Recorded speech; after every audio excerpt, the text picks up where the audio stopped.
तब भी हम जैसा जीव भी उसको जाकर बचा नहीं पा रहे। बोले उस जीव ने ऐसा कितना घनघोर पाप किया होगा कि उसको इतने सारे पुण्यात्मा जीव भी मिलके उसके प्राण नहीं बचा पा रहे, और पता है कि अब 5 मिनट 2 मिनट के अंदर ही मरने वाला है। ऐसा अपनी आंखों के सामने भी हो रहा है कि नहीं? दुनिया कितने स्थान पे हो रहा है। हमारे अंदर क्षमता तो है विरोध करने की, लेकिन हम जानते हैं हमारे विरोध करने पर क्या होगा।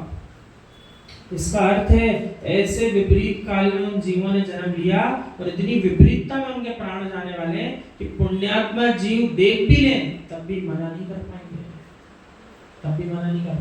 बचा नहीं पाएंगे उसको। और बचाने का प्रयास भी करेंगे तो कितने जीव बचाएंगे, कितने बचा पाएंगे। कितने ही देश तो ऐसे हैं जहाँ एक भी पुण्यात्मा दिखाई नहीं देता, कि जिसको ऐसा भाव आता है प्राणी की हिंसा मत करो, इनके प्राणों को खा करके मत अपना भोजन बनाओ। लेकिन देखो अपन तो ऐसे पुण्यात्मा क्षेत्र में फिर भी उन जीवों को बचा नहीं पा रहे। और तो और आचार्य श्री ये तक बोले कि देखो सरकार भी कैसी बेबस है, परमिट दे रखे हैं और लोग जानते हैं कि सारी गऊ जाकर के उन्हीं परमिट धारियों के पास मृत्यु को प्राप्त होने वाली है। और मात्र गाय क्या कितने सारे जीवों को रोज काटा जाता है, और आप विरोध करने जाओ उसको परमिट दिखा देंगे आपको, सरकार का परमिट है हमारे पास। तो आप देखो सरकार भी कितनी विपरीतता में कार्य कर रही है। अभी अभी आदित्य सागर महाराज जी ने कुछ ही समय पूर्व, कुछ 2 महीने 3 महीने पूर्व ही कहा कि भारत विश्व में सबसे ज्यादा मांस का निर्यात करने वाला देश बन चुका है। पूरे विश्व के 200 देशों में, विश्व के 200 देशों में सबसे ज्यादा मांस जीवों का काट काट के भारत से भेजा जा रहा है कि दूसरा सामान हमें दे दो, हमसे बदले में जीवों के मांस के पिंड ले लो। टनों कुंटलों की मात्रा में मांस के पिंड जा रहे हैं भारत से। किस बात के पीछे? लोगों को विदेशी सामग्री चाहिए ना, ये ला दो वो ला दो। तो सरकार जब ला के दे रही तो किसके बदले ला के दे रही है, आपको पता होना चाहिए। जितना अधिक विदेशों से सामग्री आप बुला रहे, आपको तो पता ही, आप तो कह रहे छोटी सी चीज को बुलाई, तो आपकी छोटी सी चीज जो हजारों रुपयों की थी, उन हजारों रुपयों के बदले सरकार हजारों रुपयों का मांस का निर्यात भी कर रही है। और उसमें पेट्रोल डीजल आदि सब आते हैं, पेट्रोल डीजल सब आते हैं। लोग क्या सोचते हैं, जितना दौड़ाना है दौड़ाओ, जितना जलाना है जलाओ, पैसा तो अपन दे रहे हैं ना, अपना न्याय नीति में कमाया हुआ।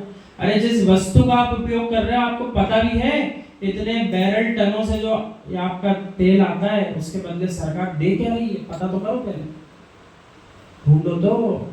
मांस का निर्यात चल रहा है और इतने सारे त्रिअंश इस देश में कि सबसे ज्यादा मांस का निर्यात भारत देश करता है। उसमें अपन सब भी हिस्सेदार ना बने, इस बारे में ध्यान दो। विदेशी सामग्री का उपयोग बंद करो। आचार्य भगवान विद्यासागर महाराज जी देसी उत्पाद, देसी अपना बनाओ, उसी का उपयोग करो। खादी आदि इसके पीछे क्यों थे, क्यों लोगों को सिखा के गए? विदेशों से कपड़े बुला रहे, सो तुम्हारे कपड़ों के पीछे मांस बेचा जा रहा है दूसरे जीवों का। उससे फिर वे क्या करते हैं, यहाँ से जीवों के पिंड लेते हैं, वहां फिर उससे भी चमड़े से वस्तुएं बनाते हैं और वापस भारतीय लोग उसको खरीदते हैं। विदेशी चमड़े की वस्तु खरीद रहे हैं कि नहीं खरीद रहे? महंगी महंगी वस्तुएं चमड़ों की खरीद रहे हैं, और चमड़े यहीं जैसे देशों से जाते हैं, वहां पे इतने पशु ही नहीं होते। मनुष्य कम है तो पशु कहाँ से ज्यादा होते हैं?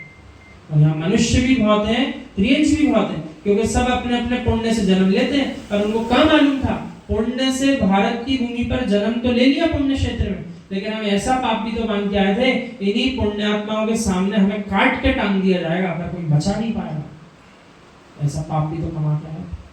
मनुष्य मनुष्य को काट के फेंक रहा है, तो त्रिअंश को काटना मनुष्यों के लिए कौन सी बड़ी बात होगी। इसलिए कम से कम कोई हिंसा की बात करे तो विरोध करना सीखो, उसे समझाना सीखो।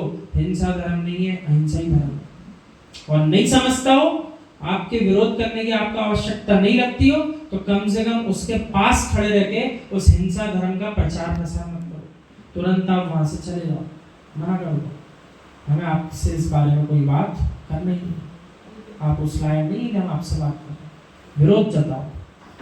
मैं पुष्टि नहीं करूंगा, मना करूंगा। जैसे कि कार्तिकेय स्वामी के पिताजी कोई दूसरे नहीं थे, पिता अपनी बेटी से ही मोहित हो गया, अपनी कन्या से ही मोहित हो गया। ये वासना की आंधी है, विवेकहीन करने वाली। शुदा वासना, ये दोनों आदमी को विवेकहीन कर देती है।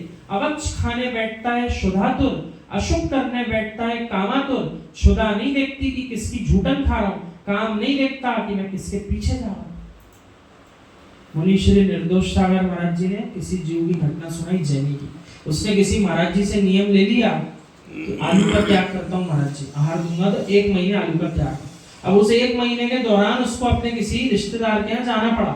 सुबह भोजन का समय हो गया, सुबह भाभी ने जिनके घर गया था, तो भाभी ने उनकी आलू की साग बनाई थी, झोल वाली।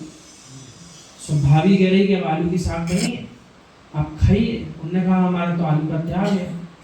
सुनने का अच्छा, आपने भाई साहब आलू का त्याग किया है, झोल का त्याग थोड़ी किया। सुबह अभी आई, अंदर गई, पूरे आलू के कण हटा दिए और फिर झोल ले आई। उसमें 2 टुकड़े रह गए थे आलू के छोटे छोटे। सो अब जैसे भाई साहब ने देखा, सो अब वे भाभी को समझा रहे झोल का त्याग थोड़ी है, अब ये 2 टुकड़े आलू के अपनी मर्जी से आए, आपने थोड़ी दी। क्या करा? 2 टुकड़े आपने थोड़ी दी, आप तो हटाने लगी थी, अपनी मर्जी से आ गए, तो मर्जी से आ गए तो उनको हम ग्रहण कर लेते हैं।